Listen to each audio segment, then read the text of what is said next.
Werribee Zoo. Our job is fighting extinction, and by visiting us here today, you are helping us with that really important job. And maybe you've spotted a first of our animals on safari. Maybe you've spotted the dromedary camels or the Mongolian wild horse, which are also known as the taki, which means spirited ones.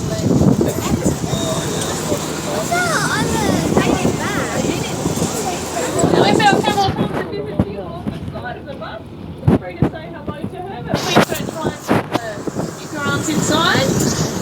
Trying to teach our camels to not come too close to the buses to make sure they stay nice and safe.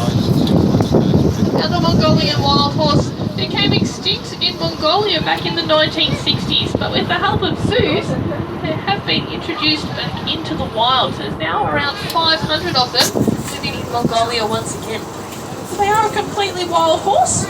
It does date back to the time of the woolly mammoth. A pretty special animal. The last prehistoric animal that's found on Earth today. Now the dromedary camels are the ambassadors here for their engaged in customs of Bactrian camels. They're the camels that have two humps.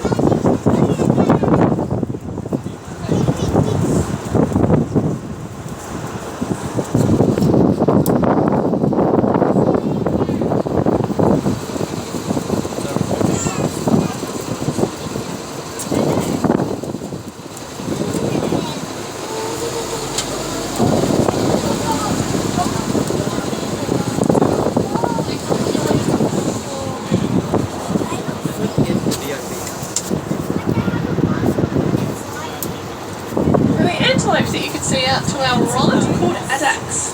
The adaks come from the deserts of northern Africa. They can survive pretty much their entire life without drinking water.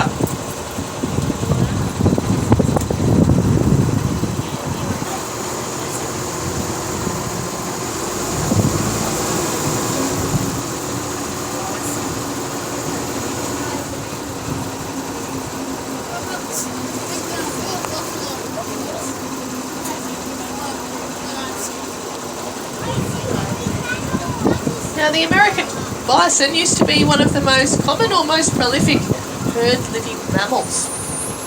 Close to 65 million bison were found through the grasslands of North America before Europeans settled there.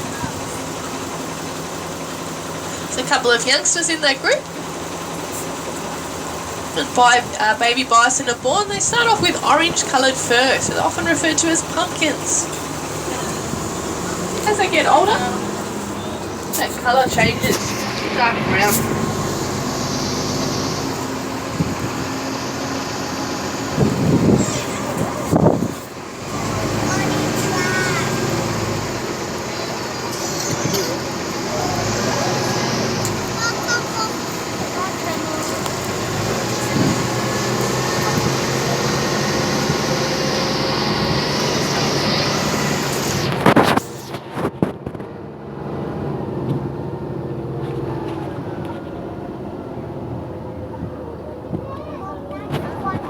Now if you're looking out to the right of us, there are some more antelopes here. These are called scimitar-horned oryx. Now, they are considered at the moment to be extinct in the wild, so we're very excited that we've had a baby oryx born here in the last few days. Now, we haven't seen the baby, or I haven't seen the baby yet, because oryx mums will actually hide their babies for the first 2 or 3 weeks, keeping them out of sight, only going over to get them when they need to give them a drink. Now I have a feeling that Mum has hidden her baby in amongst those fallen logs under the trees. So keep your eye out, you might be lucky to find them. We'll be coming back through here a little bit later on.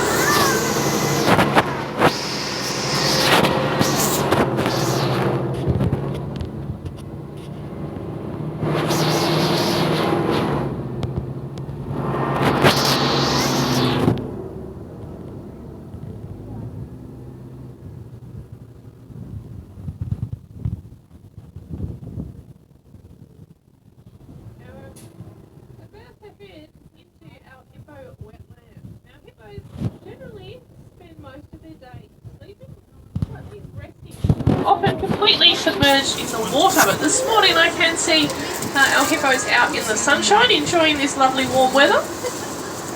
So on our right is our youngest hippo, Pansy. She's nearly 3 years old now. And out to the left of us is her mother, Bella. Now these hippos are called common hippopotamus or Nile hippopotamus. They are the larger hippos. The hippos that you might have seen at Melbourne Zoo are called Disney hippos. They live in the rainforest in Central Africa. The hippos live in the grassland areas and the waterways around Eastern Africa. They are considerably bigger, weighing up to 2,000 kilos.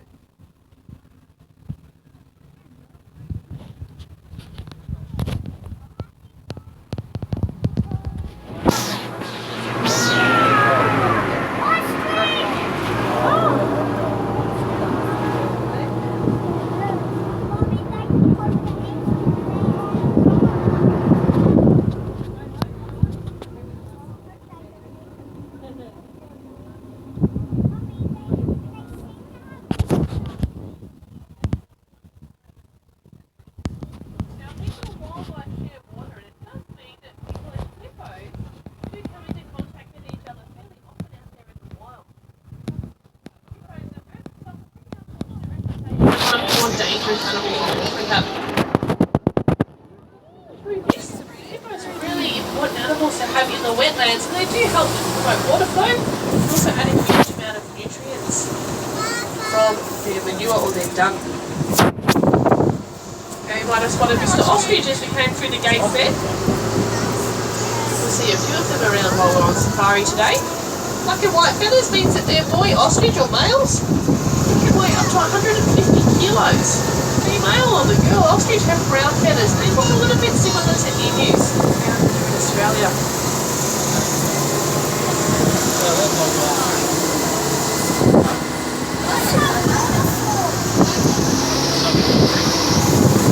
Now as we head around the waterhole, keep your eye out.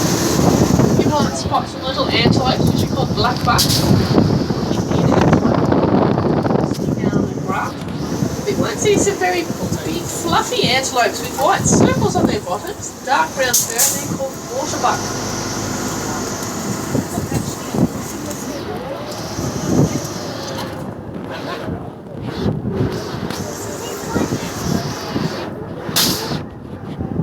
Now the Indian antelope, or the blackbuck as they're also known, come from India and Pakistan. They are similar to some of the grassland antelopes from Africa.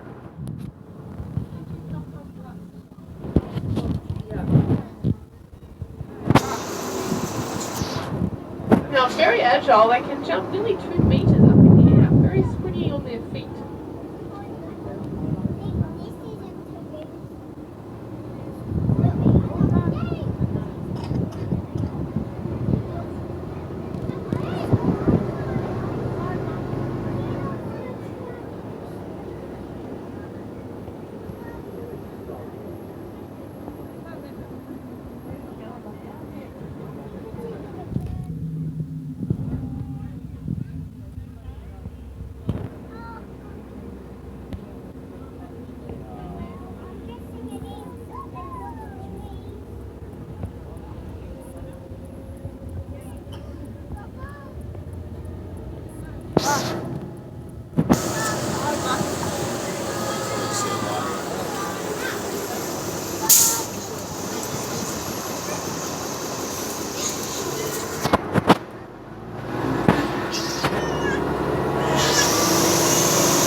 Towards the African savannah now, so keep your eye out. We'll make our way up the hill.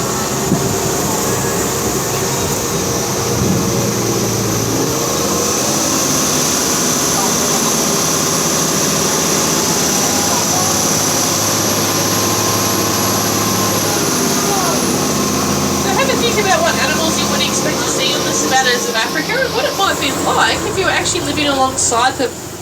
Because communities do live side by side with wildlife right across Africa. Now we do have some Watusi cattle or longhorn cattle out to our right. They might not be the typical animal you'd expect to see in the grasslands in Africa, but communities rely on farm animals just like this to support themselves throughout the year.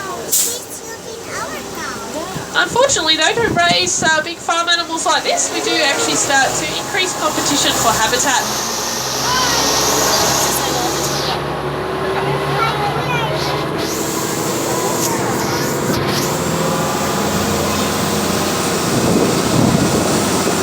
You might see some of our zebras out to the right as well. It's a family of plains or virtual zebra. They've become the ambassador here at Werribee Zoo for their endangered cousins, the Werribee zebra. Now zebras are under threat in the wild because of competition with farm animals. It is a problem for a lot of wildlife as well, not just zebras. It does make it hard for them to find enough food and water when they're competing with big herds of cows or sheep or goats. So the zoo has developed a partnership with a community in Kenya called Beards for Wildlife. It's a great way people like yourselves can help fight extinction. So the partnership has been going on for around 7 years now. We've been working with the community in Africa, helping to create some alternative sources of income for the people that are living there.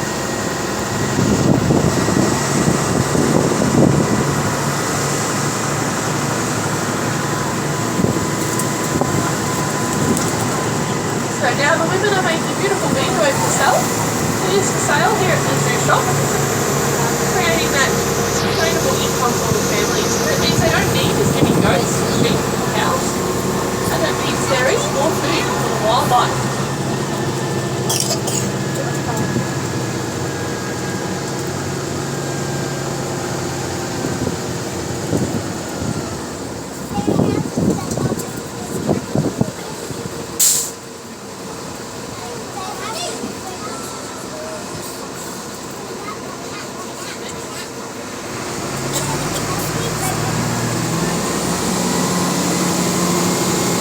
Way to the African savannah now, so please keep your eye out around us.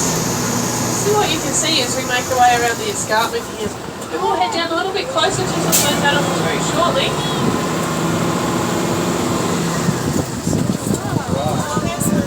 I'm going to stop here for a moment so I can close the gate behind me.